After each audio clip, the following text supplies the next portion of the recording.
अस्सलाम वालेकुम। तो कैसे हैं आप लोग? इस वक्त हम जी नमल यूनिवर्सिटी में बैठे हुए हैं और इस वक्त हमारे साथ रईस मलिक साहब हैं और हम इनसे जानेंगे कि इंटरव्यू किस तरह से दिया जाता है। इंटरव्यू में मतलब क्या क्या क्वेश्चंस होते हैं, क्या क्या चीज़ें वहाँ पूछी जाती हैं और ये आपको डिटेल में बताएंगे और बहुत अच्छे तरीके से बताएंगे। अगर आप इंटरव्यू मतलब लाइव में अपॉर्चुनिटीज़ आती रहती हैं, इंटरव्यूज़ लोग देते रहते हैं, तो उसके हवाले से हमें मतलब इतना पता होना चाहिए कि मेन पॉइंट्स क्या होते हैं, उनमें क्या क्या चीज़ें पूछी जाती हैं। चलें हम उनसे पूछते हैं। जी रईस भाई, तो अभी आप हमें बताएं, हमारे व्यूवर्स को जो भी आप इन्फॉर्मेशन दे सकते हैं काइंडली वो हमारे साथ शेयर करें, ताकि लोग अपॉर्चुनिटीज़ हमारे पास बहुत ज़्यादा आती हैं इंटरव्यूज़ की, हर जगह पे जाना पड़ता है, लोग अपना कॉन्फिडेंस लूज़ कर जाते हैं, काफ़ी कुछ मुश्किलात होती हैं। तो आप अपनी जो है अपना एक्सपीरियंस शेयर करें और आपने तो काफ़ी सारे इंटरव्यूज़ दिए हैं, लिए भी हैं लोगों के। अस्सलाम वालेकुम व्यूअर्स। हफ़ीज़ मलिक, मैं आपका बहुत बहुत शुक्रिया अदा करता हूँ कि हफ़ीज़ मलिक साहब का शुक्रिया अदा करते हैं कि इन्होंने जो है ना हमें इस काबिल समझा कि हमसे इंटरव्यू के बारे में जो है ना पूछ रहे हैं। तो ये अच्छी बात है। हम आपको बताना चाहेंगे कि जब भी आप कहीं इंटरव्यू देना चाहें या इंटरव्यू के लिए जाते हैं या किसी भी फॉर्म किसी भी ऑर्गेनाइजेशन में अप्लाई करते हैं, तो उससे पहले आपको इंटरव्यू के लिए क्या क्या प्रिपरेशन सबसे करनी चाहिए। सबसे पहले तो आपको ये पता होना चाहिए कि आप किस फर्म में, किस ऑर्गेनाइजेशन में और किस डिपार्टमेंट में अप्लाई कर रहे हैं, ठीक है। और स्पेशली जिस ऑर्गेनाइजेशन या डिपार्टमेंट में आप अप्लाई कर रहे होते हैं उसके बारे में आपको एनफ नॉलेज होना चाहिए, उसकी ऑर्गेनाइजेशन स्ट्रक्चर का, उसकी हायरार्की का, उसकी ऑर्गेनाइजेशन का, उसमें क्या चीज़ें हैं, उनकी कितने जो है ना ब्रांचेज़ हैं, वो कहाँ कहाँ काम कर रही हैं। तो ये बहुत इंपॉर्टेंट है कि सबसे पहले आपको उसके बारे में पता होना चाहिए। उसके बाद जब भी आप इंटरव्यू देने जाते हैं आपको वेल प्रिपेयर्ड होकर जाना चाहिए। वेल प्रिपेयर्ड मतलब कि सबसे जो इंटरव्यू का सबसे इम्पोर्टेंट पार्ट जो है वो आपका इंट्रोडक्शन है, ठीक है। जब भी आप इंटरव्यू देने जाएं आपसे सबसे पहले यही पूछा जाता है कि आप जो है ना अपने आप को इंट्रोड्यूस करवाएं। सो इंट्रोडक्शन में आपने क्या क्या चीज़ें आपने डालनी है। सबसे पहले तो आप अपने बारे में बताएंगे कि आपका नाम क्या है, ठीक है। और उसके बाद अपनी एजुकेशन के बारे में बताएंगे कि आप कितने क्वालिफाइड हैं। एजुकेशन के बाद आप जो है अपना एक्सपीरियंस बताएंगे और स्किल्स बताएंगे कि आपने क्या क्या किया हुआ है, आपने किस किस जगह पे काम किया है, आप जिस डिपार्टमेंट में या जिस फील्ड में आप अप्लाई करना चाह रहे हैं आपका उसमें क्या एक्सपीरियंस है।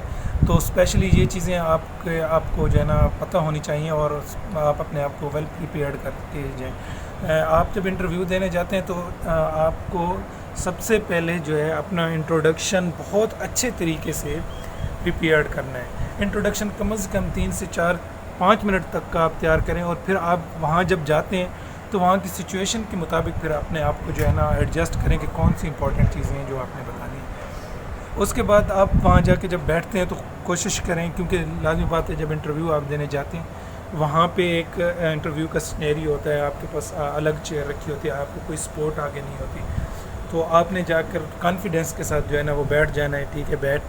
चेयर पे बैठने से पहले चेयर के साथ खड़े हो जाना है और साथ में वो जो इंटरव्यूअर्स आपके जो पैनल होगा वो आपको बैठने का कहेगा और फिर आप बैठ जाएं। तो जाते ही ऐसे बैठ नहीं जाना। सबसे पहले तो आपने कमरे में इंटर होने से पहले इजाज़त लेनी है, डोर को नॉक करना है और पूछना है कि मैं अंदर आ सकता हूँ। वो अंदर आपको बुला लेंगे। ये एक फॉर्मेलिटीज़ होती हैं क्योंकि उनको भी पता होता है कि आप इंटरव्यू देने आ रहे हैं, क्योंकि आपकी टर्न होती है, आपकी बारी होती है। तो जब आप अंदर जाते हैं आप वहाँ चेयर होती है या जहाँ भी आप टेबल के सामने आप जाके खड़े हो जाते हैं और आपको वो इजाज़त देते हैं कि ठीक है जी आप बैठें। बैठने के साथ ही आप अपने आप को वेल एडजस्ट करें, अपने बाल ये वो सही तरीके से बैठ जाएं कॉन्फिडेंस के साथ। उसके बाद फिर सवाल और जवाब का सिलसिला शुरू होता है। तो इस तरह से आप कोशिश करें कि आप एक्स्ट्रा मूवमेंट ना करें वहाँ, ठीक है। हाथों के साथ जिस तरह से लोग बातें करते हैं हाथों से समझाने की कोशिश करते हैं, ठीक है, इस तरह की कोई हरकत ना करें। इसके लिए से बचने के लिए अगर जिस बंदे को हाथों से बात करने की या इशारों से बात करने की आदत होती है वो कोशिश करें कि वो हाथों को लॉक कर लें। हाथों को लॉक करने का यही तरीका होता है कि उंगलियों के अंदर उंगलियां जो है ना इस तरह से आप डाल लें और ऐसे आप जो है ना वो बैठ जाएँ। ये टेबल जो है ना टेबल के साथ आप आर्म्स को लगाएं अपने हाथों को, ठीक है। मतलब और इसके बाद आपको अगर आपकी कई लोग होते हैं उनकी टांगें कांपनी शुरू हो जाती हैं, ठीक है, जब वो इंटरव्यू देने के लिए जाते हैं या किसी भी जगह पे। सही तो कह रहे हैं। आपको इससे बचने के लिए भी आप अपनी जो लेग्स को लॉक कर लें, एक टांग के ऊपर दूसरी टांग आप रख देंगे तो ये होगा कि आप जब भी वो क्वेश्चन कर रहे होंगे आपकी टांगें नहीं कांपेंगी या वो टांग के ऊपर टांग आप रखेंगे।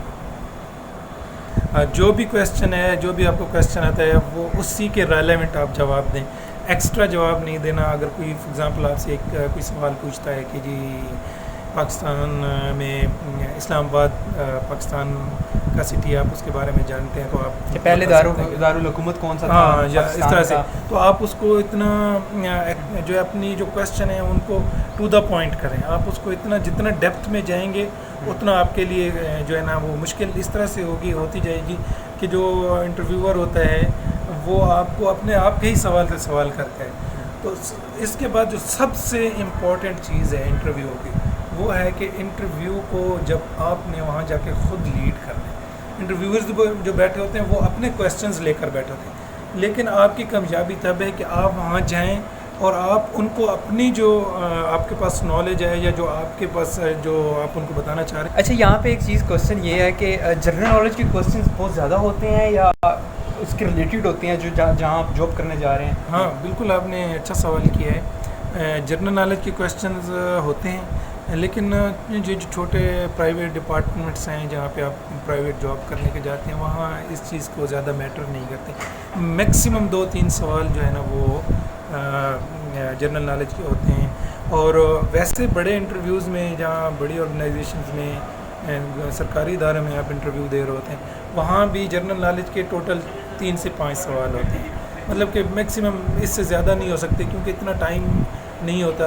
आपको सिर्फ जनरल नॉलेज ही आपका जज नहीं करना होता, ठीक है। आपकी और भी चीज़ें जो है ना उन्होंने जिस फील्ड में आपसे इंटरव्यू ले रहे हैं या जिस फील्ड में आप जा रहे हैं अप्लाई कर रहे हैं जॉब के लिए, उस फील्ड में भी उन्होंने सवाल पूछने होते हैं। इंटेलिजेंस के लेवल के सवाल भी होते हैं, ठीक है। आपका इंट्रोडक्शन भी होता है। तो ये मिक्स करके आपको 10-15-20 मिनट का इंटरव्यू होता है। तो ये नहीं है कि सिर्फ और सिर्फ जनरल नॉलेज के सवाल पूछे जाते हैं। थैंक यू सो मच आपका, आपने हमें टाइम दिया, एक्सपीरियंस जो है हमारे साथ शेयर किया।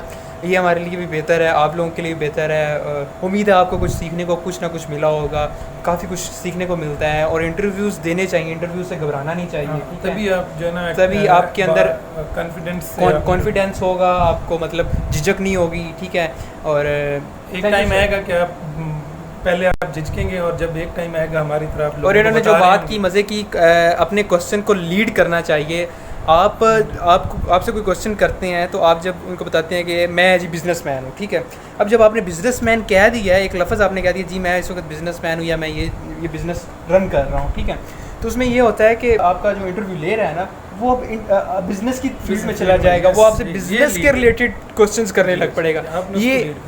ये आप उसको अपने ट्रैक पे ले आए हो, ये बहुत ज़रूरी होता है। So thank you so much आपका, और इंशाल्लाह नेक्स्ट वीडियोज़ में भी हम आते रहेंगे। तब तक के लिए अपना ख्याल रखिए।